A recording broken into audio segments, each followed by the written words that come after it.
Et cet invité aujourd'hui, c'est vous, Tal Brutman, bonjour. Bonjour. Merci d'être sur ce plateau. Vous êtes historien, spécialiste de la Shoah. Vous avez travaillé pendant plusieurs années avec Stefan Hödler et Christoph Kreutzmüller, qui sont aussi historiens et allemands. Et vous publiez tous les trois ce livre qui s'appelle « Un album d'Auschwitz, comment les nazis ont photographié leurs crimes » qui sort demain au Seuil, à l'occasion, en ce 27 janvier, de la journée en mémoire des victimes de l'Holocauste. Un ouvrage de recherche dans lequel vous vous penchez sur un document historique essentiel, quoique assez mal connu du grand public, qu'on a appelé l'album d'Auschwitz ou album aussi de Lily Jacob. Ce sont environ 200 photos prises par des officiers SS dans le camp d'Auschwitz-Birkenau en 1944. C'est l'un des seuls témoignages photographiques existants de l'arrivée de déportés juifs dans ce camp de la mort. Ces images ont été utilisées dans maints procès depuis la Seconde Guerre mondiale, mais elles n'avaient encore pas tout dit. Exactement. En fait, ce sont des images qui sont connues depuis 7 décennies, qui ont été utilisées non seulement dans des procès, mais qui sont communément utilisées. Et un des paradoxes, mais qui est beaucoup plus large que juste ce sujet-là, c'est qu'il y a un impensé dans le rapport à l'image. On pense qu'il suffit d'infliger l'image pour la comprendre et qu'il n'y a pas besoin de réfléchir à ce qu'on voit, qu'il n'y a pas besoin de l'analyser. Or, on s'est rendu compte en prenant cet objet-là, mais c'est applicable à peu près n'importe quelle photographie, qu'il y a énormément d'informations qui avaient été totalement négligées et qu'il fallait analyser, d'une part voir, et d'autre part comprendre ce qu'on voyait pour comprendre en fait l'histoire qui se déroulait sous nos yeux dans cet album de 200 photographies. Alors effectivement, le grand public connaît pour certaines de ces photos, mais ne sait pas nécessairement qu'il s'agit d'un album. On va peut-être raconter, vous allez peut-être nous raconter les circonstances dans lesquelles Lily Jacob, dont on va voir la photo, a trouvé cet album. Elle était elle-même déportée à Auschwitz. Exactement. Lily Jacob est une juive d'Hongrie qui a été déportée à Auschwitz en 1944, qui a ensuite été transférée au camp de Dora. Et c'est à Dora qu'elle a été libérée par les Alliés. Et lors de la libération, elle a découvert, caché dans les affaires d'un SS qui avait pris la fuite, un album de photographies qui avait été pris à Auschwitz. Et elle s'est reconnue dans cet album, raison pour laquelle elle l'a gardé. Les images ont circulé, mais on ignorait que ça provenait d'un album, jusqu'à ce qu'à la fin des années 70, Serge Klarsfeld se demande d'où viennent ces images qui circulaient dans le monde entier. Il a fini par retrouver sa trace, il l'a convaincu de remettre l'album au musée d'Yad Vashem en Israël. Et depuis, on sait à quoi on a affaire. On a un album, comme vous l'avez dit, d'environ 200 photographies, qui montre, et jusqu'à ce qu'on se mette à travailler là-dessus, les analystes pensaient qu'on avait affaire à un convoi qui avait été photographié intégralement.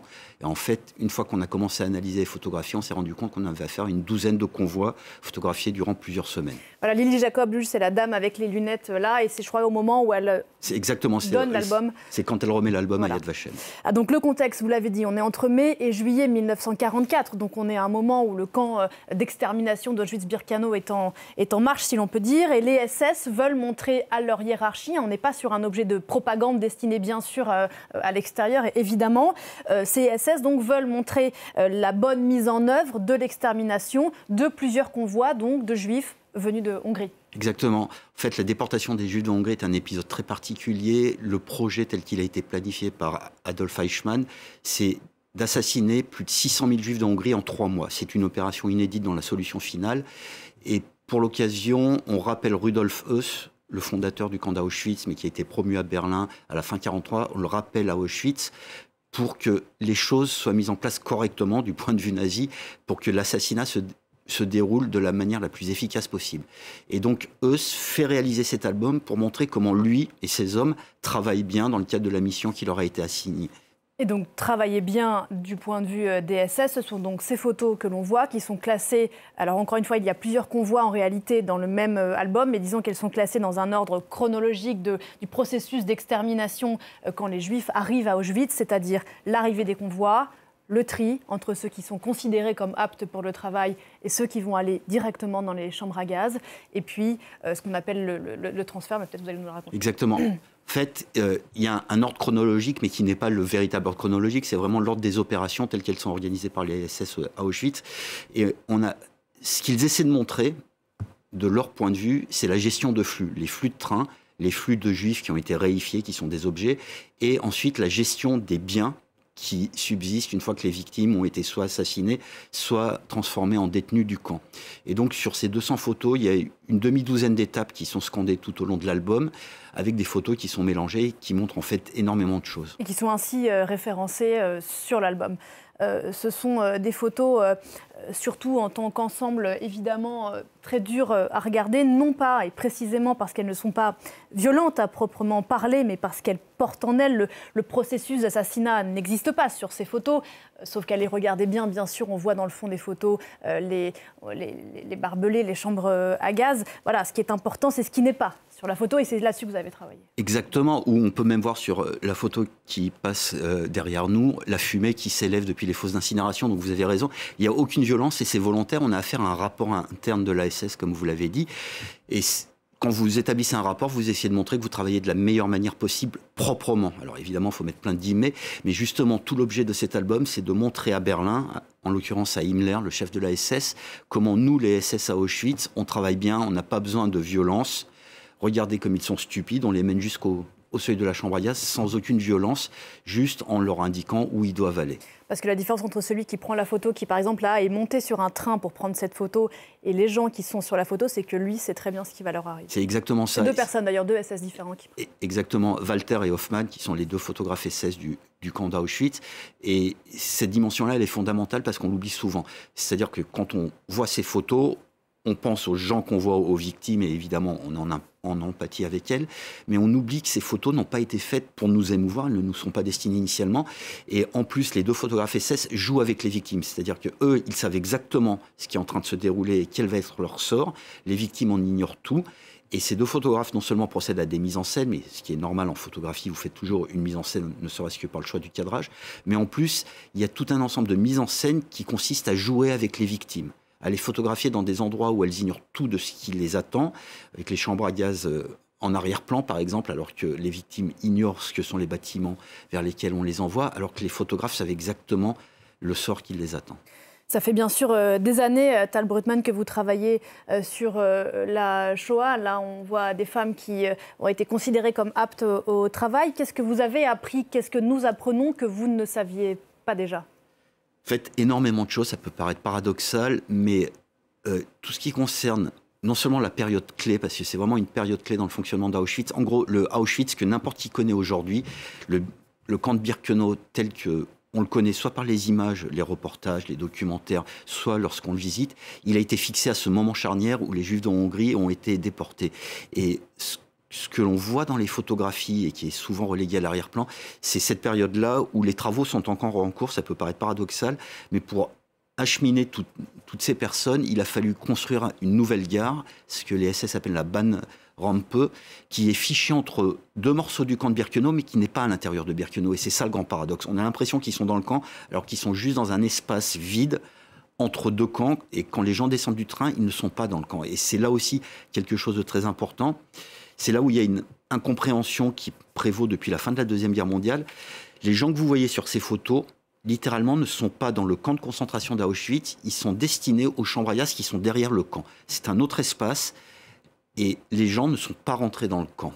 Et là aussi, c'est quelque chose de difficile à intégrer. Ce qu'on voit là, ce sont les photos qui sont prises sur une gare très particulière, qui est réservée exclusivement aux convois de juifs, dont 80% vont être envoyés vers les chambres à gaz. Et on peut voir que les travaux sont encore en cours pour construire cette gare qui ne sera jamais achevée, mais qui devait ressembler à une vraie gare. Mais on voit tout cela, par exemple. On voit également les procédures mises en place par les SS.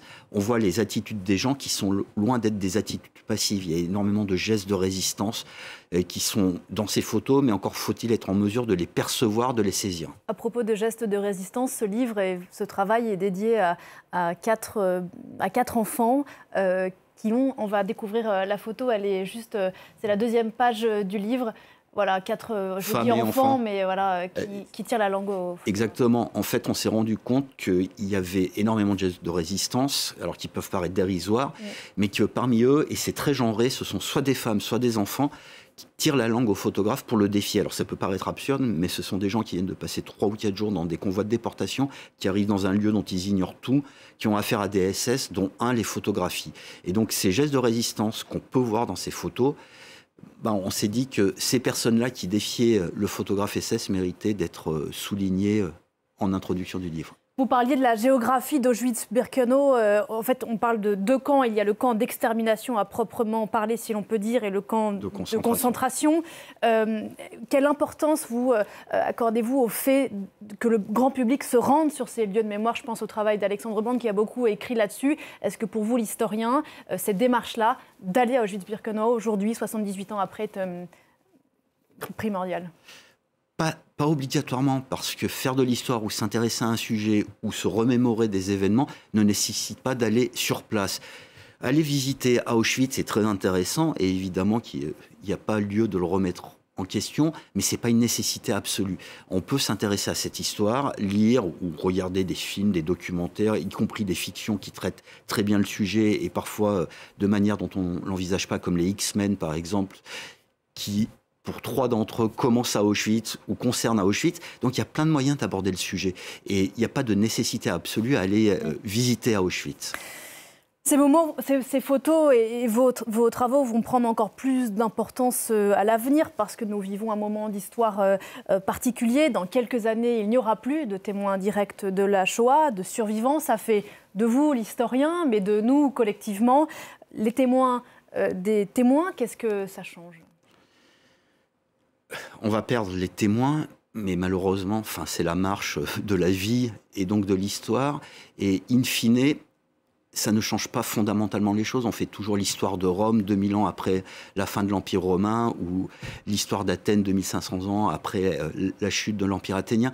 Donc, ça ne change pas fondamentalement les choses. La seule chose qui va changer, c'est qu'on n'aura plus cette histoire incarnée à laquelle on est habitué depuis au moins 3 décennies, où les témoins racontent, les survivants racontent ce qu'ils ont subi dans leur chair concrètement. Désormais, on va passer à une autre manière de narrer cette histoire. Et ça ne vous oblige pas plus, vous, l'historien ? Ah si, l'historien de toute façon est obligé, mais est-ce que ça nous oblige encore plus? Pas forcément, il faudrait déjà l'être, il faudrait s'occuper de cette histoire, idéalement, toujours de la même manière en fait.